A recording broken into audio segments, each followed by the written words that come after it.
kemerdekaan yang sejati. Amin. Baik, kita baca ayat ke-36. 1, 2, 3. Jadi apabila anak itu memerdekakan kamu, kamu pun benar-benar merdeka. Siapakah di situ yang dikatakan anak, Bapak Ibu? Anak adalah Yesus. Jadi apabila Yesus itu memerdekakan kamu, kamu pun benar-benar merdeka. Dalam Alkitab ada kemerdekaan yang benar-benar merdeka lagi. Ada kemerdekaan yang benar-benar merdeka lagi. Nah, pertanyaan kita, apakah ada kemerdekaan yang tidak benar-benar merdeka, Bapak Ibu? Nah, contohnya ketika sering kita dengarkan bahwa bangsa Indonesia telah merdeka dari penjajahan Belanda dan Jepang. Tetapi tidak juga sedikit orang yang masih mempunyai konsep sedang terjajah, sedang diperbudak. Artinya dia merdeka tetapi tidak benar-benar. Alkitab menjelaskan kepada kita bahwa bila Yesus memerdekakan kamu, kamu pun benar-benar merdeka. Berarti sebelum Yesus memerdekakan kita, kita belum benar-benar merdeka. Artinya ada sesuatu yang menjajah kita. Sebelum Tuhan memerdekakan kita, kita masih belum benar-benar merdeka. Berarti kita masih dijajah. Atau dengan kata lain, kita sekarang Yesus datang untuk memerdekakan kita. Berarti Yesus datang memerdekakan kita dari apa? Apa yang menjajah kita? Siapa yang menjajah kita? Sehingga Yesus Tuhan kita datang untuk memberikan kemerdekaan yang sejati buat kita. Nah, pertama saudara, kita dimerdekakan oleh Yesus dari kuasa dosa. Bapak Ibu pernah merasa bahwa Bapak Ibu semua sedang dijajah oleh dosa? Nah, saudara-saudara yang terkasih, di dalam Roma 6 ayat 8 berkata, kamu telah dimerdekakan dari dosa dan menjadi hamba Kristus. Selanjutnya dikatakan dalam Roma 22, tetapi sekarang setelah kamu dimerdekakan dari dosa dan setelah kamu menjadi hamba Allah, kamu beroleh uang yang membawa kamu kepada pengudusan, dan sebagai kesudahannya ialah hidup yang kekal. Dari teks ini menyatakan bahwa kita sudah dimerdekakan dari apa, Bapak Ibu? Mengapa kita perlu dimerdekakan dari dosa? Karena dosa telah menghambat kita. Kita baca Yohanes 3 ayat 8 ayat 34 itu. Firman Tuhan berkata, kata Yesus kepada mereka, aku berkata kepadamu, sesungguhnya setiap orang yang telah berbuat dosa adalah dosa. Bapak Ibu ada yang masih tidak pernah berbuat dosa? Jadi satu dosa saja itu sudah menjadi hamba dosa. Tidak perlu butuh 2-3 dosa. Satu aja berarti kita sudah menjadi hamba dosa. Sebab itu dikatakan pada pasal yang ke-8 itu, Yesus mengajarkan soal kebenaran yang memerdekakan, bahwa apabila kita menerima firman Tuhan, saudara saya akan mengetahui kebenaran, dan kebenaran itu akan memerdekakan kita. Kita baca ayat ke-32 sebelumnya itu.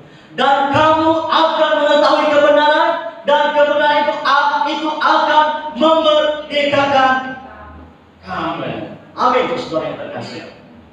Yohanes pasal 33 ini berkata, jawab Yesus kepada mereka, kami adalah keturunan Abraham, tidak pernah menjadi hamba siapapun. Bagaimana engkau dapat berkata kamu akan merdeka? Saudara-saudara yang terkasih, kita melihat pada saat Tuhan Yesus berkata bahwa kamu akan benar-benar merdeka, orang-orang Farisi, orang-orang yang Yahudi pada saat itu tidak setuju dengan Tuhan. Sehingga Tuhan berkata kepada mereka berkata kepada Tuhan, kami adalah keturunan Abraham, tidak pernah menjadi hamba siapapun. Bagaimana engkau mengatakan kamu akan benar-benar merdeka? Nah, saudara-saudara yang terkasih, pertanyaan kita, benarkah mereka belum pernah dijajah oleh siapapun? Ketika Tuhan berkata kamu akan benar-benar merdeka, mereka langsung tidak menerima. Mereka berkata kami tidak pernah dijajah oleh siapapun. Pertanyaan kita, benarkah mereka belum dijajah oleh siapapun? Nah, Bapak yang terkasih, kata-kata ini saudara, kalau kita melihat tentang histori, mereka justru sering dijajah. Pada waktu itu, bangsa Israel dijajah oleh bangsa Mesir. Selama berapa tahun Bapak Ibu? 430. Selama 430 tahun mereka di Mesir. Ngapain mereka di sana? Dijajah. Ngapain mereka di sana? Diperbudak oleh kerajaan Firaun. Jadi mereka sudah dijajah. Lalu ketika mereka bertolak belakang dari Allah, Allah membuang mereka ke Babilonia. Dan di situ mereka dijajah. Berapa tahun Bapak Ibu? 70 tahun mereka dijajah di Babilonia. Berarti mereka itu ngapain? Mereka diperbudak, mereka dijajah, mereka menjadi tawanan di sana, saudara yang terkasih. Lalu selanjutnya mereka pernah dijajah oleh bangsa Persia, oleh bangsa Yunani. Dan pada saat Yesus ngomong kepada mereka, mereka sedang dijajah oleh bangsa Romawi. Mereka saat ini di bawah pemerintahan Romawi. Lalu pertanyaan kita, mengapa mereka berkata kami tidak pernah dijajah? Dari sudut pandang apakah mereka berkata kami tidak pernah dijajah? Secara histori mereka pernah dijajah. Artinya saudara yang terkasih, mereka bukan sedang berbicara tentang politik bahwa mereka pernah dijajah. Lalu apa yang mereka maksudkan bahwa kami tidak pernah dijajah? Di kalimat sebelumnya dikatakan kami adalah keturunan Abraham. Kalimat ini bertujuan apa? Kita melihat Abraham adalah orang yang dipilih Allah. Jadi kalau Abraham adalah orang yang dipilih Allah, mereka ini adalah keturunan Abraham, keturunan yang dipilih Allah. Dan mereka adalah bangsa yang dipilih Allah. Dalam proses mereka berkata demikian. Karena kami orang yang dipilih Allah, tidak mungkin kami dijajah secara rohani. Jadi menurut mereka karena kami ini adalah orang pilihan Allah, kami tidak perlu Tuhan kami tidak perlu merdeka karena kami sudah merdeka. Karena kami orang Kristen, kami tidak perlu datang kepada Tuhan karena kami sudah punya status sebagai orang Kristen. Nah, kira-kira seperti itu saudara yang terkasih. Namun Tuhan Yesus berkata kepada mereka pada ayat sebelumnya itu, pada ayat 34, kata Yesus kepada mereka, aku berkata kepadamu, sesungguhnya setiap orang yang telah berbuat dosa adalah hamba dari dosa. Yang memfitnah orang lain berarti sudah menjadi hamba. Yang tidak membayar hutangnya bertahun-tahun, sudah dijanji tetapi tidak bayar-bayar, itu sudah menjadi, karena dia sudah berjanji tapi melanggar terus. Berarti saudara yang terkasih, ayat ini setiap orang yang berbuat dosa adalah hamba dosa. Nah, jadi di sini Yesus sedang mengecam kepercayaan diri mereka yang salah. Mereka terlalu percaya diri karena kami adalah keturunan Abraham, tidak mungkin kami dijajah, tidak mungkin kami diperbudak secara rohani. Jadi mereka sangat percaya diri, saudara. Tetapi Yesus berkata kepada mereka, tidak. Setiap orang yang telah berbuat dosa adalah hamba dari dosa. Jadi saudara, adakah orang yang tidak pernah berbuat dosa? Ada, yaitu Yesus Kristus. Yesus Kristus tidak pernah berbuat dosa. Sebab itu saudara yang terkasih, setiap kita yang di luar Kristus pernah berbuat dosa. Kita lihat Roma 6 ayat 27 saudara yang terkasih. Dikatakan di sana, memang kamu hamba dosa karena kamu telah berbuat dosa. Saya mengajak kita untuk melihat sedikit tahap-tahap dosa dalam kehidupan manusia. Pertama, ini kita melihat dari doktrin dosa. Nah, ketika Allah menciptakan Adam dan Hawa, maka dikategorikan itulah pra-kejatuhan. Di Di sana di Taman Eden Tuhan memberikan kehendak bebas kepada orang. Maka ketika mereka diberikan kehendak bebas, di situ mereka mungkin berbuat dosa dan mungkin tidak berbuat dosa. Mereka mempunyai kehendak bebas untuk memilih antara berbuat dosa dengan tidak berbuat dosa. Itu dikatakan pra kejatuhan. Tetapi pasca kejatuhan, di situ tidak mungkin orang tidak berbuat dosa. Ketika Yesus Kristus turun ke dunia ini menyelamatkan saya dan saudara, di situ dikatakan di dalam Yesus mungkin berbuat dosa, mungkin tidak berbuat dosa. Kita kembali kepada ciptaan atau rencana Tuhan semula. Lalu ketika Yesus datang yang kedua kali, kita dimuliakan. Di sana tidak mungkin kita berbuat dosa lagi. Pertanyaan saya saudara, kita ada di mana sekarang? Apakah kita sedang di dalam nomor 1, atau di dalam nomor 2, atau di dalam nomor 3, atau di dalam nomor yang keempat? Setelah kejatuhan, setiap orang tidak mungkin tidak berbuat dosa. Pendeta pernah berbuat dosa, jemaat pernah berbuat dosa. Karena kita sudah masuk ke pasca kejatuhan, tidak mungkin orang tidak berbuat dosa. Tetapi kebanyakan ada orang yang berbuat pasca kejatuhan. Hari ini mereka berjanji, saya tidak akan lagi menggosipkan orang lain. Besok akan menggosipkan orang lain. Hari ini mereka berkata, saya akan rajin beribadah. Di ibadah berikutnya, hujan rintik-rintik baru gerimis sudah mengambil keputusan, saya tidak mau datang beribadah. Semua itu menandakan bahwa pasca kejatuhan tidak mungkin orang tidak berbuat dosa. Saudara-saudara, bukan hanya Bapak Ibu yang pernah berjanji bahwa kami tidak akan lagi berbuat dosa. Atau ketika di dalam pasca kejatuhan, tidak hanya jemaat Tuhan yang berkata kami mau hidup kudus. Beda yang kita inginkan, beda yang kita lakukan. Itu bukan hanya jemaat yang merasakan, hamba pun merasakannya juga. Dan lebih dari itu, Rasul pernah mengatakan menjalaninya atau mengalami itu. Dia berkata, saya mau seperti ini, tetapi tindakannya seperti ini. Siapakah Rasul itu? Mari kita lihat Rasul Paulus.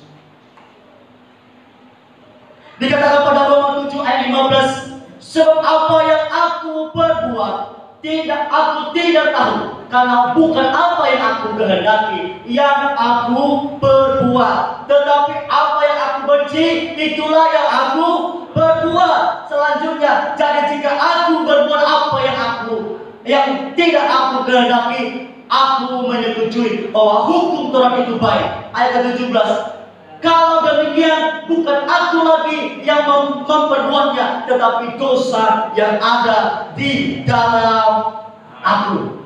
Selanjutnya, sebab aku tahu bahwa di dalam aku, yaitu di dalam aku sebagai manusia, tidak ada sesuatu yang baik. Sebab kehendak memang ada di dalam aku, tetapi bukan hal berbuat yang baik, apa yang baik. Sebab bukan apa yang aku kehendaki yaitu baik yang aku perbuat, melainkan apa yang tidak aku kehendaki,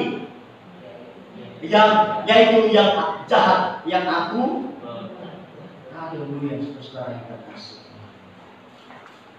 Dikatakan pada ayat ke-20, jadi jika aku berbuat apa yang tidak aku kehendaki, maka bukan lagi aku yang memperbuatnya, tetapi dosa yang diam di dalam. Inilah pasca kejatuhan. Demikianlah aku dapat hukum itu, jika aku menghendaki berbuat apa yang baik, yang jahat itu yang ada padaku, saudara yang terkasih. Nah, orang berjanji, hari ini saya berbuat dosa lagi, besok akan melanggarnya. Hari ini berkata saya mau hidup kudus, besok akan melanggarnya. Itu semua yang menunjukkan bahwa saya dan saudara sudah ada di dalam pasca kejatuhan. Tidak mungkin orang tidak berbuat dosa. Sebab itu John Wycliffe, seorang reformator gereja, dan seorang penafsir Alkitab pada zaman Katolik berpecah menjadi Kristen Protestan mengatakan demikian. Begitu jauh orang berdosa melakukan apa yang dia sukai, maka ia telah kehilangan kekuatan untuk melakukan apa yang dia sukai. Dia menjadi budak dari kebiasaan-kebiasaannya. Sikap mengalah terhadap kesukaan hati sendiri, kesenangan-kesenangan yang keliru telah menguasai dia. Justru ini yang dikatakan Tuhan Yesus. Tidak ada seorang yang berdosa bisa dikatakan merdeka, saudara yang terkasih. Nah, sebab itu juga Yohanes mengatakan pada ayat ke-36 itu, jadi apabila anak itu memerdekakan kamu, kamu pun benar. Hal ini sudah senada yang dengan yang dikatakan Paulus pada Roma 6 ayat 18. Firman Tuhan berkata, kamu telah dimerdekakan dari dosa dan menjadi hamba Kristus. Jadi ketika kita sudah dilepaskan kejatuhan, Tuhan datang memerdekakan saya dan saudara. Amin. Kita bukan dilepaskan kejatuhan lagi, tetapi sudah di dalam Kristus. Maka kamu telah dimerdekakan dari dosa. Amin. Nah, Roma 6 ayat 5-6 berkata, sebab jika kita telah menjadi satu dengan apa yang sama dengan kematiannya, kita juga akan menjadi satu dengan apa yang sama dengan kebangkitannya. Karena kita tahu bahwa manusia lama kita telah turun disalibkan supaya tubuh dosa kita hilang kuasanya, agar jangan kita menghambakan diri lagi kepada dosa, saudara yang terkasih. Manusia lama kita telah dimerdekakan bersama kebangkitan Yesus Kristus. Lalu dikatakan dalam Yohanes pasal yang ke-36 itu, jadi apabila anak memerdekakan kamu, kamu pun benar-benar merdeka. Kalau kita sudah dalam Kristus, kita benar-benar merdeka, saudara yang terkasih. Jadi kemerdekaan yang sejati, yang pertama adalah merdeka dari kuasa dosa di dalam Yesus Kristus. Amin. Yang kedua, saudara, kita dimerdekakan dari mana? Dari apa? Pertama, kedua, dari maut. Maut adalah kematian yang kekal. Sebab itu dikatakan dalam Roma 23, upah dosa ialah maut. Setelah kita dimerdekakan dari dosa, kita juga dimerdekakan dari kuasa maut. Ibrani 2 ayat 15, dia berkata, setelah Yesus mengatakan memerdekakan kita dari dosa, ia juga memerdekakan kita dari kuasa maut. Ibrani 2 ayat 15. Dan supaya dengan jalan demikian ia membebaskan mereka yang seumur hidupnya berada dalam berhambaan oleh karena takut kepada maut. Kita dimerdekakan dari takut akan maut. Amin. Amin, saudara yang terkasih. Saat itu Roma 8 ayat 20 dan ayat 1 dan 2 berkata, demikianlah sekarang tidak ada penghukuman bagi mereka yang ada di dalam Kristus Yesus. Roh yang memberi hidup, roh yang memberi hidup telah memberikan kamu dalam Kristus dari hukum dosa dan hukum maut. Lalu Efesus pasal yang kedua ayat 1, ayat 4 dan ayat 5 berkata, kamu dahulu sudah mati karena pelanggaran dosa-dosamu.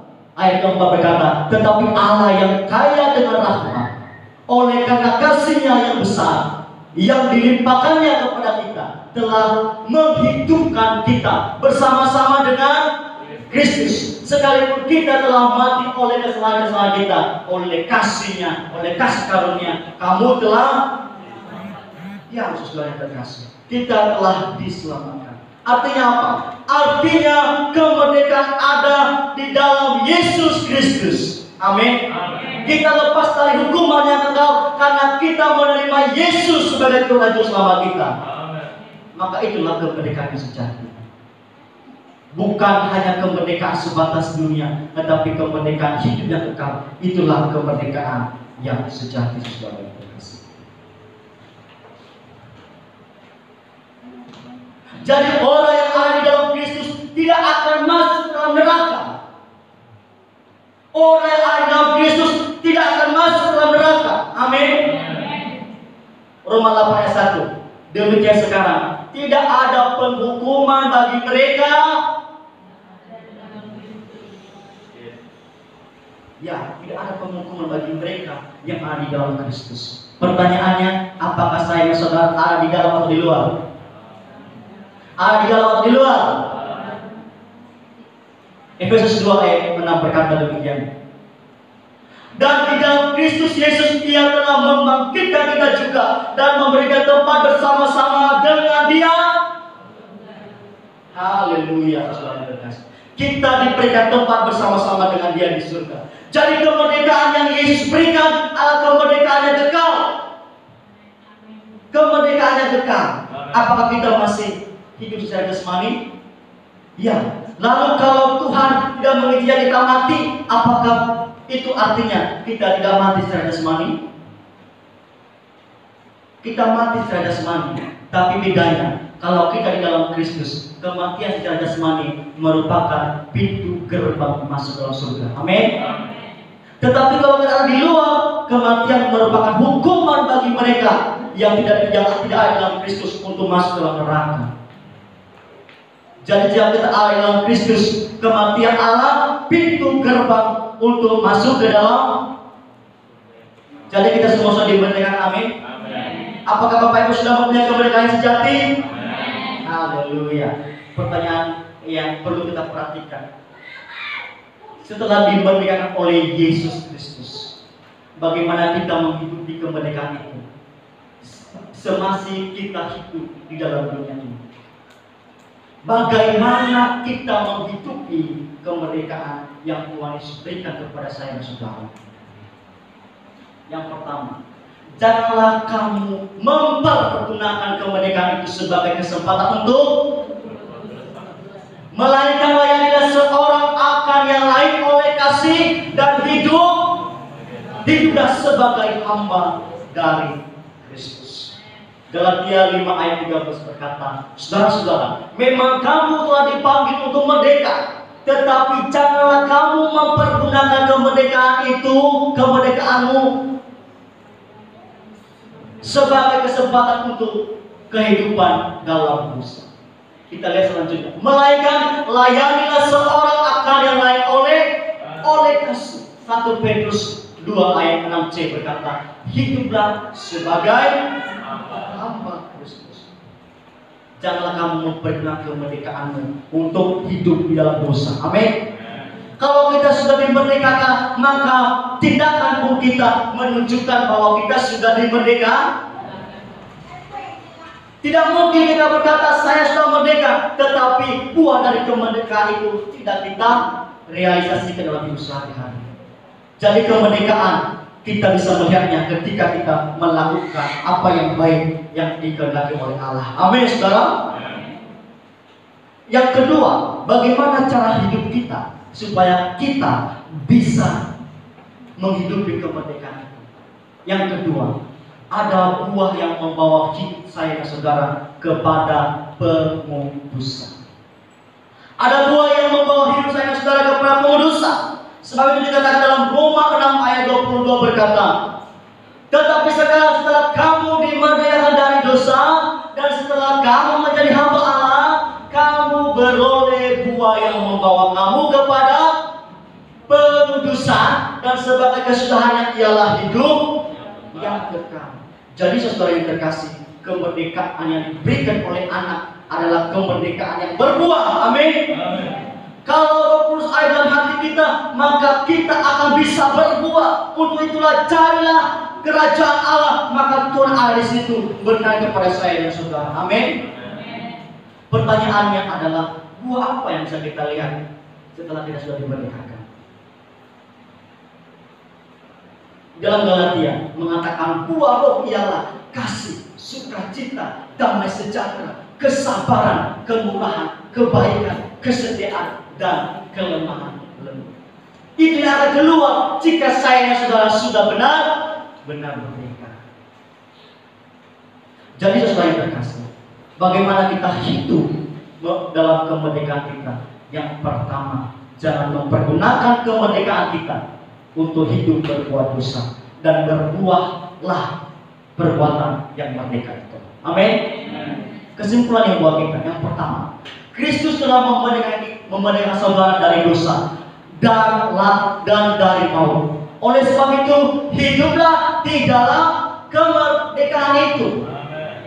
Hiduplah di dalam kemerdekaan itu. Jangan sia-siakan kemerdekaan yang Tuhan berikan kepada saya, saudara. Amin. Yang kedua, janganlah saya, saudara, mempergunakan kemerdekaan itu sebagai kesempatan untuk berbuat dosa, melainkan layanilah seorang dengan akal yang lain oleh kasih, dan hidup sebagai hamba dari Kristus. Hamba Tuhan bukan hanya orang yang sudah belajar Alkitab, tetapi saya dan saudara juga adalah hamba Tuhan. Amin. Untuk itu, berbuatlah sesuai dengan perbuatan kemerdekaan saya dan saudara. Amin. Yang ketiga, milikilah buah yang membawa hidup kita dalam penebusan. Jadi itulah kemerdekaan yang sejati. Bukan hanya sekedar merdeka, tetapi ada tindakan kemerdekaan. Amin. Amin, saudara yang berkasih. Demikian kebenaran firman Tuhan kepada kita hari ini. Semoga firman Tuhan ini terus berbuah dalam hati kita, menjadikan kita serupa dengan Kristus. Saya ajak pemain musik, singer dan Noel untuk maju ke depan. Kita menyanyikan satu lagu penyembahan, mengatakan hatiku tenang berada dekat, kaulah jawaban hidupku.